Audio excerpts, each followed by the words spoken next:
Bonjour à tous et bienvenue pour ma nouvelle vidéo ASMR. Aujourd'hui je vais vous présenter ce beau livre sur l'univers de James Bond qui montre tous les posters James Bond de 1962 à 2012. Donc avec les acteurs Sean Connery, George Lazenby, Roger Moore, Timothy Dalton, Pierce Brosnan et Daniel Craig. Donc déjà à la couverture du livre, enfin dans le carton qui entoure le livre, on peut voir une très belle image de Sean Connery et de Ursula Andress. Donc Ursula Andress étant la première James Bond girl dans le film Dr No sorti en 1962. Donc c'était une James Bond girl très charmante. Et de l'autre côté du livre, on peut voir le deuxième James Bond le deuxième acteur qui joue également énormément James Bond. Donc il s'agit de Roger Moore. Et c'est tiré du film Octopussy sorti en 1983.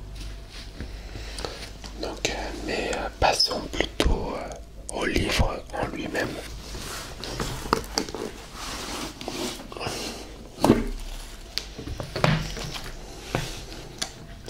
Donc, au dos du livre, on peut voir une très belle photo de Skyfall, sorti le 26 octobre 2012. Et à l'avant du livre, on peut voir le titre du tout premier James Bond, Dr No.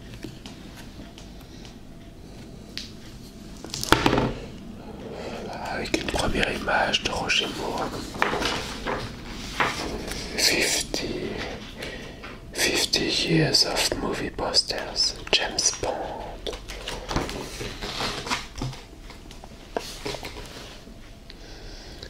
Donc déjà une très belle première image. J'ai un doute sur l'identité de la fille qu'on voit sur cette image. Il se peut que ça soit Sylvia Trish. C'est je ne sais pas si elle est comptabilisée dans les James Bond Girl, parce qu'on ne la voit pas beaucoup. On la voit les deux premiers films de la saga, mais juste quelques scènes à chaque fois. Une ou deux scènes à chaque fois. Et c'est elle qui dit pour la première fois, elle dit mon nom est Trish, Sylvia Trish. Et c'est suite à ce dialogue que James Bond répond, mon nom est Bond, James Bond. Et après c'est parce que tout le monde connaît l'expression mon nom est Bond, James Bond. Mais c'est une femme dans le film qui s'adresse à James Bond et qui dit d'abord son nom de famille avant de dire son nom complet.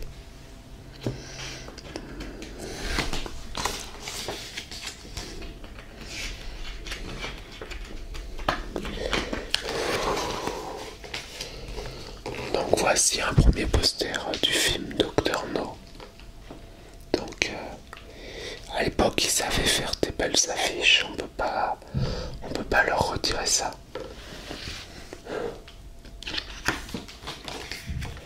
The first James Bond film, Ian Fleming, Dr No.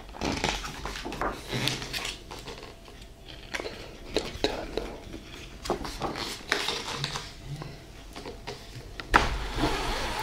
Oh, je sais pas si ouais, la caméra, il y a peut-être des reflets de lumière sur le livre. Donc j'ai l'impression là j'ai l'impression que ça va à peu près.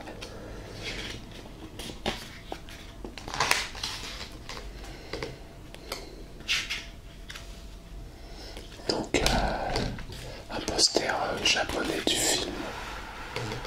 Voilà.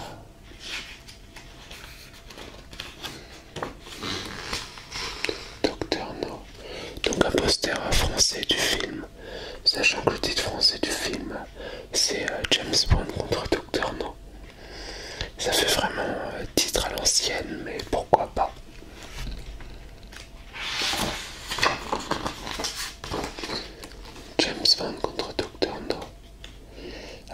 l'affiche allemande du film. Enfin, semi-allemande et semi-française. Puisqu'à la fois marqué contre et Tegen. Tegen, il me semble bien que c'est de l'allemand. Donc, enfin, ouais. Voilà, voilà.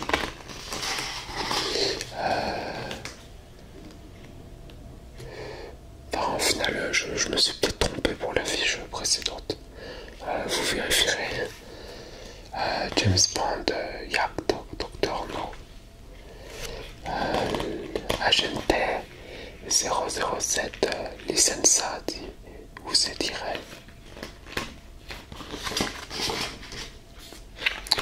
Donc là, c'est là le permis de tuer. Ce qui est le titre d'un film sorti plus tard avec Timothy Dalton. Donc comme il y a quand même beaucoup de posters, on va essayer de passer rapidement au film suivant.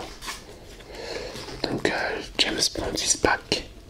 Donc Bombay c'est Russie. From Russia with Love. Donc il est le deuxième James Bond, sorti en 1963. À l'époque, il sortait rapidement les films. Alors celui-là, j'ai pas dû le voir tant de fois que ça. Je dois avouer que je connais beaucoup plus le troisième film, Goldfinger, que Bombay c'est Russie.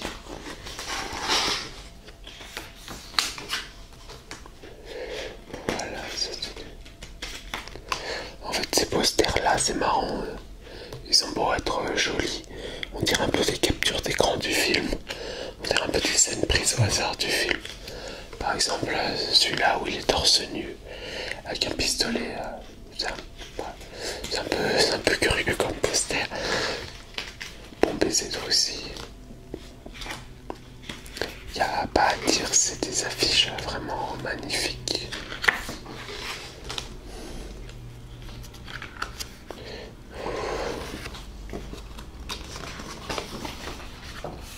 Bon baiser de Russie.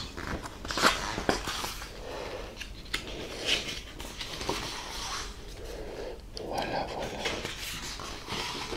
Et on va passer à l'un des James Bond les plus emblématiques. Goldfinger, sorti en 1964. Ça fait 3 films en 2 ans. Avec donc toujours Sean Connery et Honor Blackman. Goldfinger.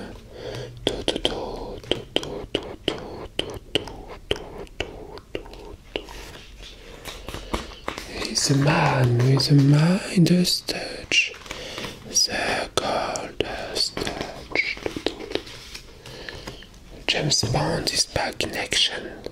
Everything he touches turns to excitement. Alors, je suis pas sûr qu'il pourrait reprendre exactement cette phrase-là dans un film James Bond actuel. Elle serait peut-être soumise à controverse.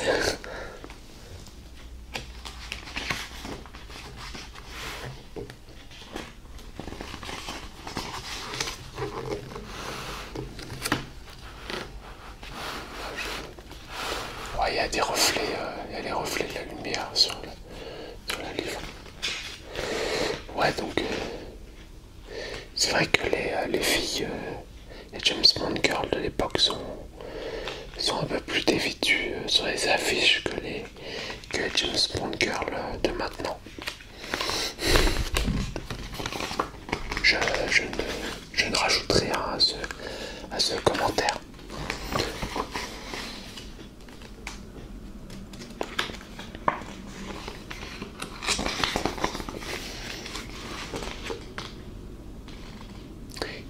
Il y avait vraiment un bon méchant dans ce film-là.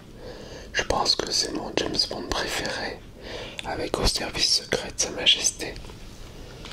Car il y a à la fois un méchant intéressant, il y a une musique géniale, il y a Sean Connery, il y a même le méchant, le Hot Job. Et il y a vraiment, il y a vraiment de très belles scènes de très bonnes scènes dans ce film-là, James Bond.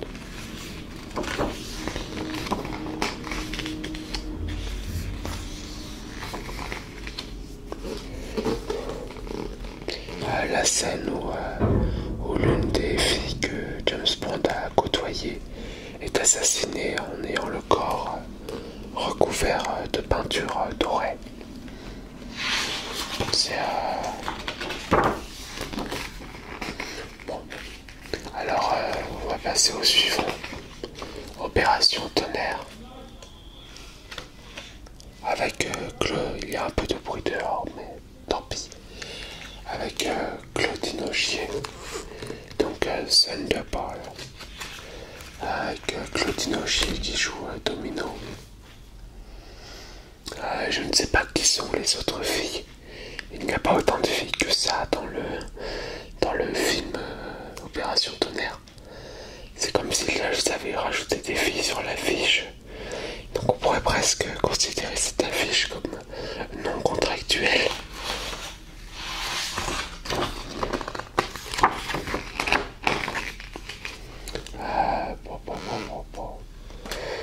Également des très belles affiches.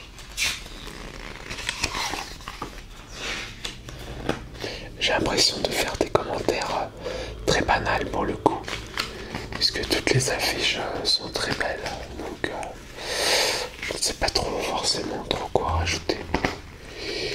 Look up, look down, look out. Et comme the biggest band of all.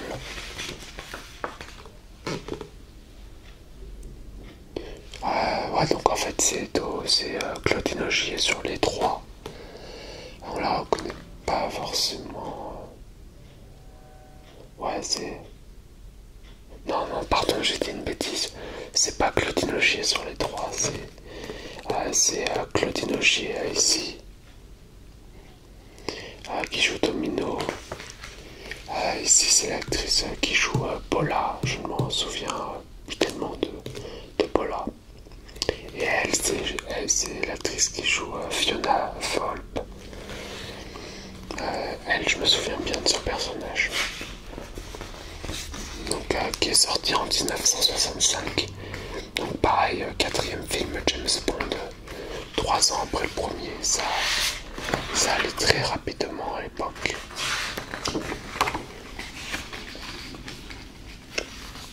Opération Tonnerre.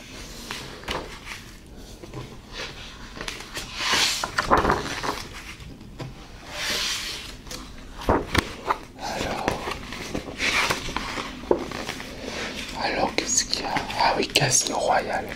Ce qu'il y a de bien avec ce livre, c'est qu'il ne se limite pas au film produit par ION Productions.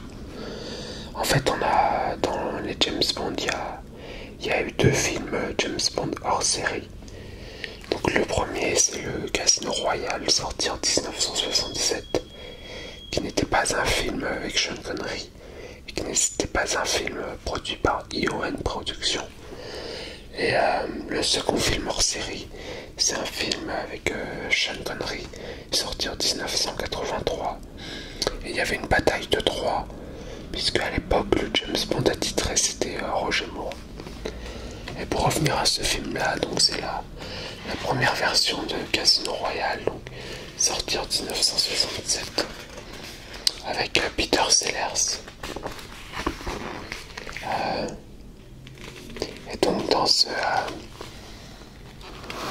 je vais bouger un peu pour que vous voyez mieux. Dans ce James Bond, ce qui est pas mal, même si je dois avouer que c'est le seul que je n'ai pas vu. Mais ce qui est pas mal, c'est que Ursula Andress joue dans ce James Bond là. Donc après avoir joué dans le tout premier James Bond Dr. No, elle joue dans Casino Royale, sorti 5 ans plus tard.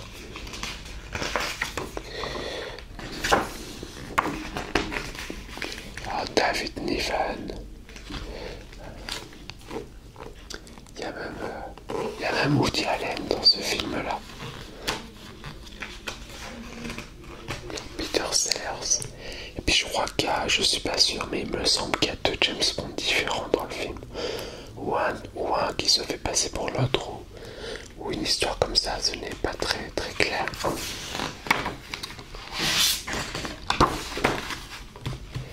Donc On ne vit que deux fois. Donc c'est le film James Bond avec Sean Connery sorti en 1967. Donc le cinquième film produit par VON Productions. C'est également un James Bond très honorable, comme la plupart des films avec Sean Connery. Même s'il y a des exceptions dont nous parlerons plus tard. Alors là, c'est là que l'on découvre le fameux, ce cher George Lazenby. Donc il ne joua que dans un seul James Bond, au service secret de sa majesté, en Her Majesty's Secret Service. Donc il était aux côtés de la James Bond girl Diana Rigg. Alors c'est un James Bond qui fut très sous-estimé quand il est sorti. Il marchait un peu moins bien que les James Bond précédents. Alors que moi je pense que c'est vraiment mon James Bond préféré ou mon second James Bond préféré. Ça se joue entre lui et Goldfinger. C'est d'ailleurs l'un des 10 films préférés de Christopher Nolan, tous films confondus. Donc il y a donc George Lazenby qui n'a que 29 ans dans le film, même s'il fait un peu plus. Il y a également Diana Rigg.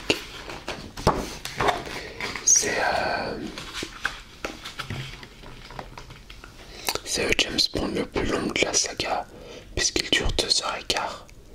Enfin, c'était le plus long de la saga, jusqu'à ce que Casino Royale ne sorte en 2006.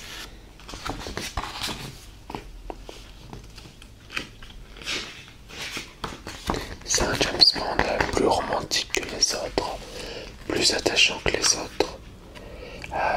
Il y a vraiment une super bande son dans le film, dont une musique composée par Louis Armstrong.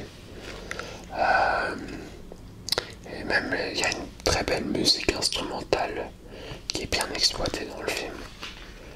Et personnellement j'aime bien cet acteur George Lazenby, même si malheureusement il n'est pas l'occasion de... Enfin, il déclina le rôle de James Bond par la suite, malheureusement. Au service secret de Sa Majesté.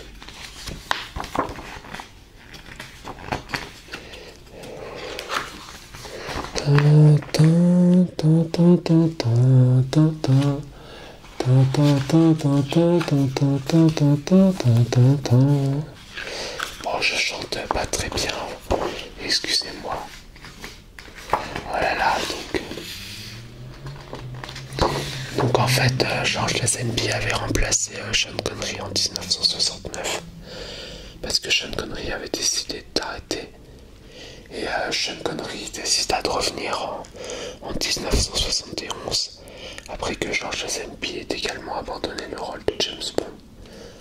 Sauf que le film Les Diamants sont éternels, personnellement, je le trouve vraiment beaucoup moins bien que Au service secret de Sa Majesté, mais même à des années-lumière de Au service secret de Sa Majesté. D'ailleurs, je trouve que Connery ne fait pas très motivé dans le film et qu'il fait un peu fatigué déjà par rapport au premier film James Bond sorti 7 ou 8 ans auparavant. Donc je trouve qu'on est très très loin du niveau de Goldfinger ou de Dr. No. Donc je vais passer rapidement celui-là, même si l'affiche a des arguments malgré tout, même s'il y a une très belle affiche. Mais voilà.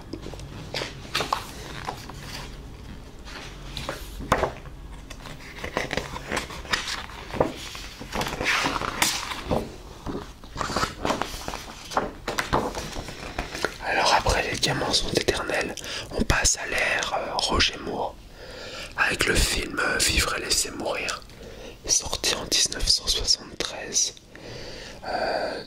Je trouve pas trop mal comme film. Déjà parce qu'il est servi par une excellente musique, même si le scénario compte évidemment. Je suis quelqu'un de plutôt très sensible aux musiques dans les films. Pour moi, quand un film commence avec une bonne musique, c'est déjà un bon point. Vous savez, c'est comme cette histoire de la première impression qui reste et qui reste lorsque l'on rencontre une personne. L'intrigue, je la trouve plutôt pas mal de toute façon. Et je trouve que Roger Moore, même s'il était plus âgé que Sean Connery, apporte une certaine jeunesse dans le rôle, vu que Sean Connery n'avait plus l'air très motivé en 1971. Donc je trouve ça pas mal pour un premier film James Bond.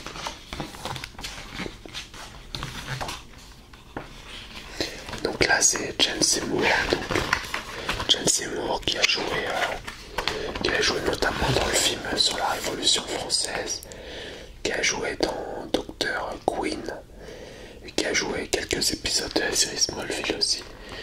Donc elle devait avoir 20 ans à l'époque, et a donc le rôle de solitaire, donc la James Bond girl du film, qui peut lire l'avenir, ou du moins qui essaye de lire l'avenir dans les cartes.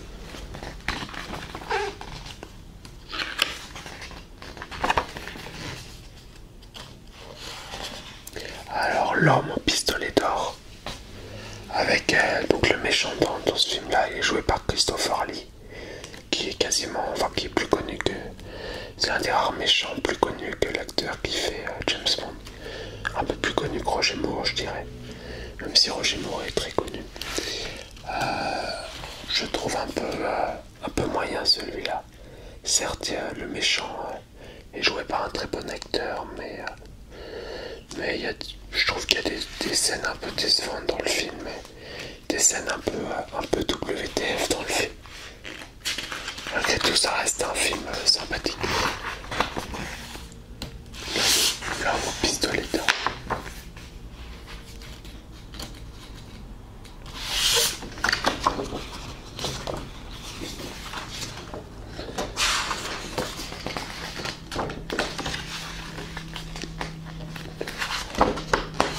Alors, l'espion qui m'aimait, je pense que c'est le meilleur James Bond avec Roger Moore.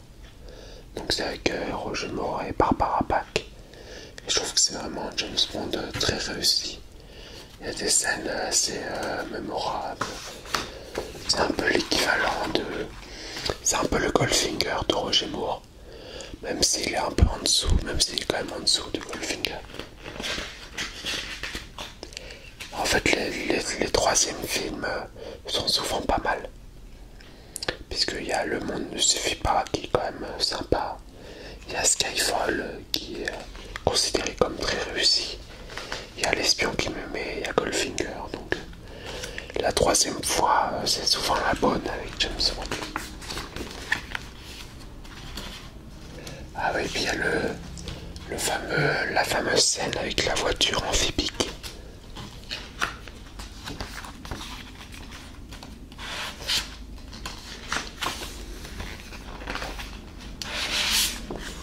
L'espion, d'ailleurs, je me suis demandé si en français on pouvait pas traduire l'espionne qui m'aimait, étant donné que c'est neutre en anglais. Et vu que le personnage principal du film c'est James Bond, on pourrait penser que c'est lui qui dit qu'il y a une espionne qui est amoureuse de lui, voilà.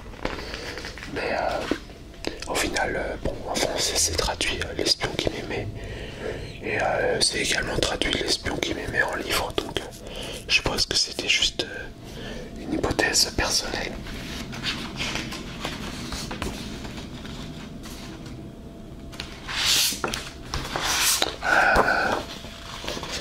Alors le suivant c'est Moonraker.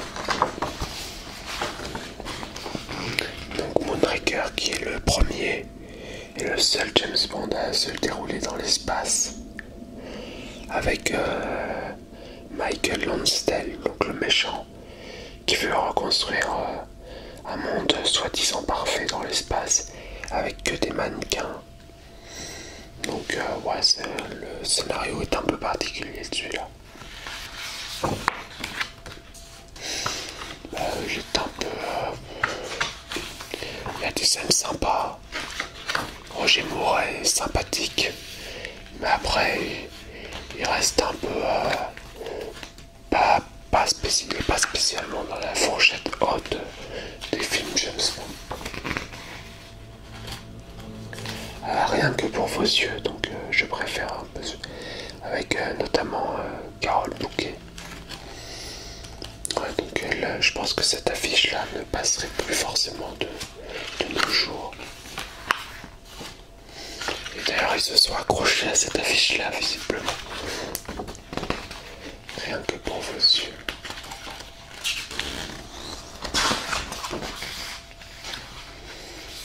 Pareil, toujours.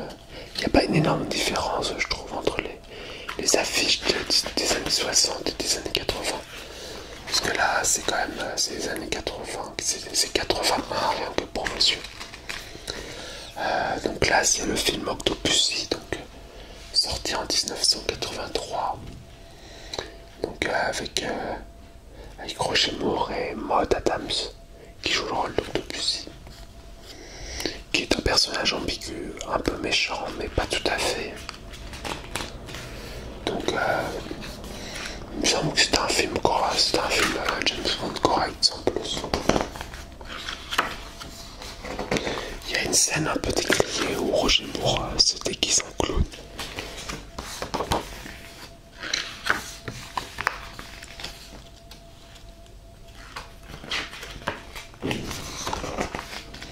On va y arriver doucement. Alors, ne jamais dire jamais. Never say never again. Donc là, c'est un film hors série sorti avec Sean Connery en 1983. Donc la même année que Octopussy. Donc il y a une histoire de procès en fait, parce que le scénariste, c'est un remake d'Opération Tonnerre, sorti en 1965 avec Sean Connery.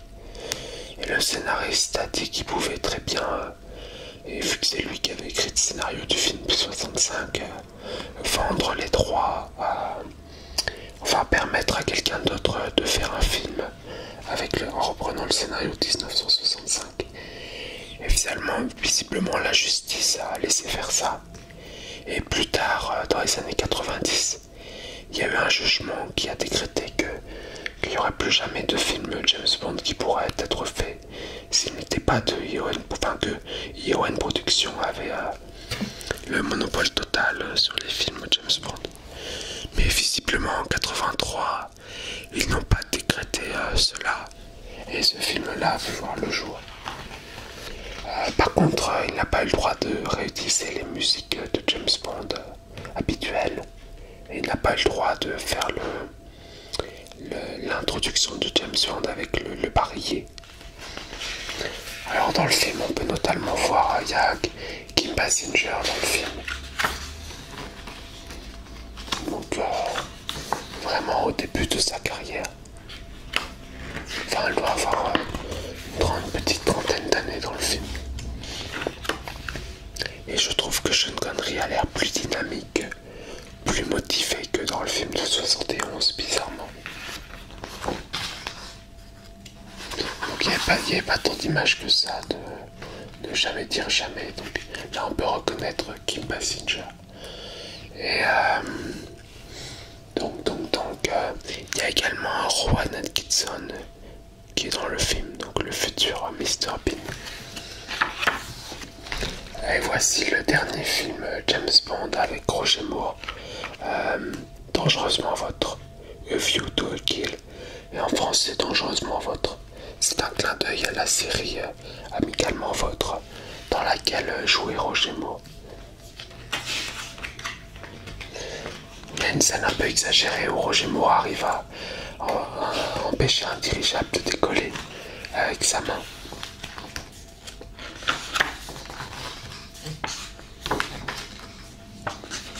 Je vais essayer d'accélérer un peu parce que je n'ai plus forcément énormément de temps sur ma carte mémoire pour tout présenter. Donc The Living Daylights. Et en français, c'est Tuer n'est pas joué. Je ne sais pas comment ils ont eu des sous-titres en français. Donc c'est le premier film James Bond avec Timothy Dalton, sorti en 1987. Donc voilà, ça je trouve vraiment beau ce poster, vraiment esthétique.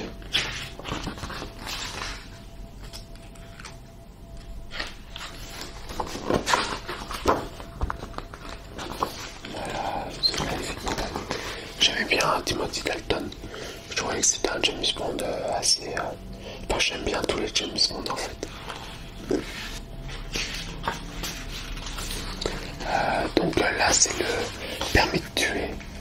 Donc c'est le deuxième film et dernier film de James Bond avec Timothy Dalton.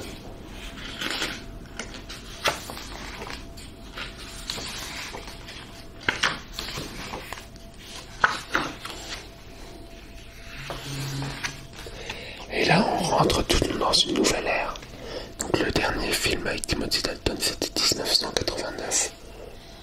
Et là voici GoldenEye sorti en 1995.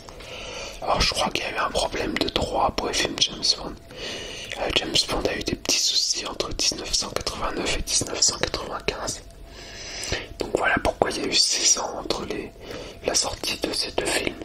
Donc on est directement passé de en 89 et en 95.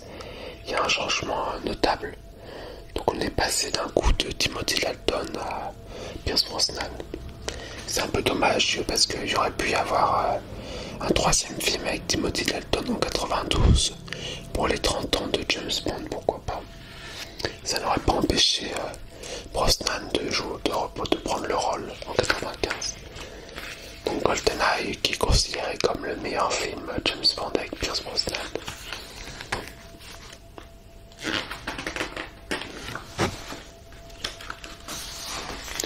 On retrouve l'actrice Famke Janssen qui joua notamment dans les X-Men par la suite. Alors Demain ne meurt jamais avec Michelle Yeoh et Terry Hatcher en James Bond Girl.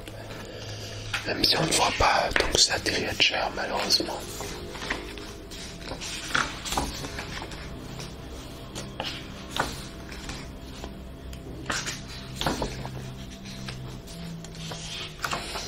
Non, voilà, c'est également des beaux visuels. Mais on voit petit à petit que c'est davantage, que c'est plus moderne. Alors le monde ne suffit pas, qui est tiré d'une remarque dans le film Au service secret de Sa Majesté avec George Lazenby. La phrase « Le monde ne suffit pas » est prononcée par l'un des personnages. Et 30 ans après le film avec George Lazenby, ils ont décidé de faire un film portant le nom reprenant ce dialogue. Le monde ne suffit pas. Donc il y a notamment Sophie Marceau et Denise Richards qui sont des James Bond très sexy on pourrait dire. Enfin qui sont des James Bond girls, pardon, pas des James Bond. Voilà.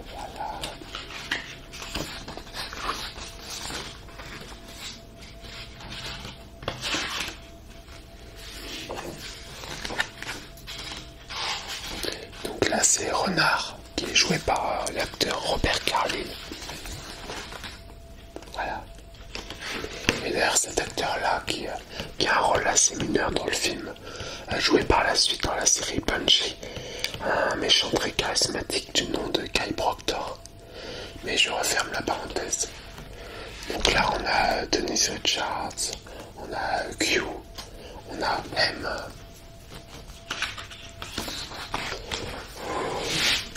Le monde ne suffit pas.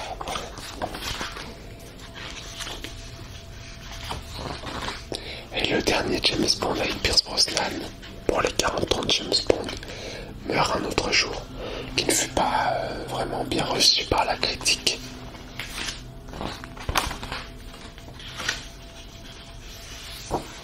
Il y avait des effets en synthèse un peu too much. Donc il y a notamment Miranda, j'ai oublié le nom de l'actrice, ça va me revenir. C'est elle qui joue dans Johnny English 2.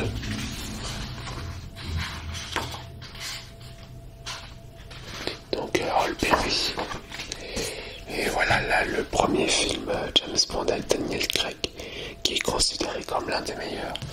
Casino Royale, avec cette fameuse partie de poker. Donc c'est vrai que c'était un très bon film.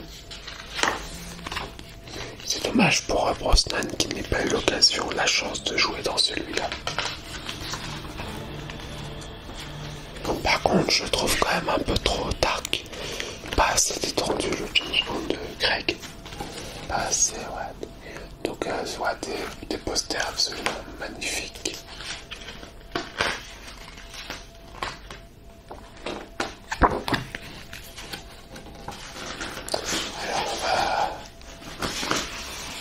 Finalement, je pensais pas que j'arriverais aussi vite à la fin des James Bond. C'est parce que les dates de sortie des nouveaux films sont plus espacées. Il y a eu des fois c'est 6 ans, 4 ans. Alors qu'au début c'était vraiment presque un film tous les ans. Donc ça allait assez lentement au début du livre. Casino Royale. Quantum of Solace, donc qui n'est pas... qui a été plutôt mal reçu par les critiques. Enfin, il y a eu un accueil moyen des critiques. Avec Olga Kurylenko qui était plutôt une James Bond girl honorable. Mathieu Amalric qui est un méchant un peu moyen, on va dire. Là c'est Gemma Arterton. Quantum of Solace et finalement le dernier film Skyfall. Donc il n'y a pas beaucoup de détails sur Skyfall. Le film et ce livre est sorti avant la sortie du film. Donc il y a juste marqué que Skyfall sort le 26 octobre. Mais voilà. C'est quand même... c'est pas mal du tout. Donc alors j'ai conscience que Casino Royale et Skyfall c'était des films extrêmement réussis. Mais il y a quelque chose qui me déroge un peu dans l'interprétation de Craig. Même s'il joue très bien, je trouve qu'il n'a pas ce côté détendu qu'avait Sean Connery ou qu'avait Roger Moore. Par exemple, Sean Connery, il était sur un registre un peu moins comique que Roger Moore. Mais malgré tout, il avait un côté léger quand même. Le personnage faisait détendu et Craig, on a l'impression qu'il est vraiment... il va à contre-courant de tous les James Bond qui ont été faits avant lui. Après, il faut reconnaître qu'il joue très bien et que Casino Royale et Skyfall sont en effet des très bons James Bond. Mais parfois, je me demande si ce ne serait pas mieux de refaire des James Bond se passant dans les années 60 ou 70. Un peu comme le film des agents très spéciaux avec Henry Cavill. En tout cas, pour conclure cette vidéo, j'espère, après le dernier film avec Daniel Craig, j'aimerais beaucoup que ça soit Henry Cavill qui soit le prochain James Bond. Parce que après l'avoir vu dans Agents très spéciaux et Mission Impossible 6, je pense que ce serait l'acteur idéal pour reprendre le rôle de James Bond. Enfin bref, vous pouvez me donner votre avis en commentaire. Chapeau si vous êtes arrivé au bout de la vidéo, parce qu'elle était quand même assez longue. Et je vous dis à très bientôt pour une prochaine vidéo ASMR.